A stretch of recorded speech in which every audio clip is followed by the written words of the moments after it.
Sir, no offense, but what in tarnation are you talking about? I mean, first of all, you said you're personal friends with science. You know science. And then you listed some reasons why someone would look fat. And it had nothing to do with anything they did. They're just fat naturally. And then you want to say that's not an excuse to be fat. Well, honey, what would you have me do? I'm not making excuses. I eat my vegetables. I go to the gym. I am just naturally fat. It is genetics. You want me to starve myself so that you think I look sexy? Honey, no. That's not how this works. Not at all. And that's just something you're going to have to process. All right? I can't help you with that. Ask your friend Science, since you know him so well. Okay? What's an opinion you have that might piss some people off? We don't have an obesity epidemic. We have an epidemic of various social, cultural, and economic factors that are leading people to develop diseases that we then attribute to their body size, and we try to solve by saying that they need to just make their bodies smaller rather than addressing the actual factors that are at play. If we addressed these factors, we would improve people's health, full stop. What? You're so right. I appreciate the concern. You know what? Maybe you should buy everything over here that I listed that will ensure that I lose all the weight I need to lose to hit like a healthy body weight, since only healthy bodies can apparently date and get into relationships and attract people.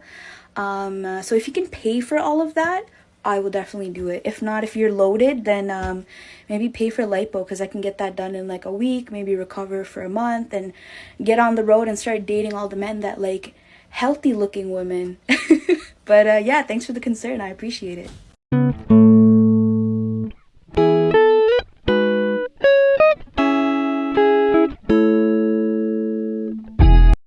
I can't think.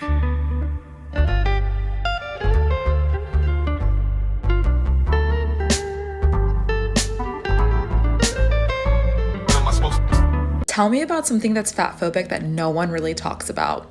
I'll go first. Dating reality shows. I can't think of one person who they've had on a dating show that was not skinny or had a flat stomach. And this is problematic because millions of people are tuning into these shows, and the message you're sending is that bigger people are not lovable. So I think that's one area we do need more representation in. So we need to start having the conversation around what's going on in these shows. I'd love to hear your thoughts, so leave them in the comments.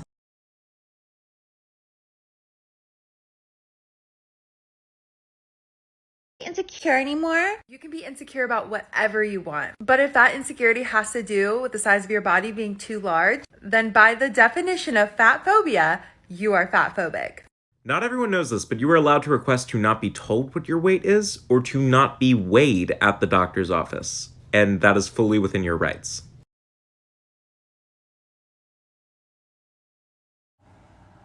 Oh, honey, I think you're lost. Yeah, no, this is the side of TikTok where people love themselves, support each other, mind their business. I think you're looking for the side where people hate themselves, project that self-loathing onto others, and try to make everyone around them as miserable as they are. Yeah, it's to the left with the mommy issues. Okay, good luck. What's something you'll get a lot of hate for if you say it out loud? That mental illnesses, eating disorders, body dysmorphia, and being neurodivergent are not excuses to be fatphobic. They're not. Unlearning fatphobia is a part of eating disorder recovery, and it helps with body dysmorphia because it breaks down why you think that way. Using fat as a negative is fatphobic. Also, learning how fat phobia is actually rooted in racism and classism is very important. And actually learning about the movement as well, because the movement, the body positive movement, originally started for fat people, for disabled people, for queer, transgender, etc. people. Learn. Fucking learn. Calling someone fatphobic for wanting to keep their body at a healthy weight is absolutely ridiculous. So I've seen a couple of TikToks like this where people are kind of saying the reason they don't want to be fat is because being fat is unhealthy, and it's not fatphobic to not want to be unhealthy. But the thing is that healthy weight is going to be different for everyone, and there's a huge range of different healthy weights and healthy fat distributions that people can have. Additionally, there is research that suggests that it's actually your behavior that is far more important than your actual weight in determining health outcomes. So things like eating a balanced diet and exercising, which you can do regardless of your size. And additionally, having a very low body fat percentage is incredibly unhealthy. But you don't really ever see people saying, oh, I don't want to be skinny. In fact, there are hugely popular competitions designed around having their competitors get to an extremely low and incredibly unhealthy body fat percentage for aesthetics. We have been conditioned as a society to associate being fat with being unhealthy, and that is part of the reason why fat phobia is so pervasive. Let's talk about it. Fat phobia. Do we think it's a real thing? I definitely do.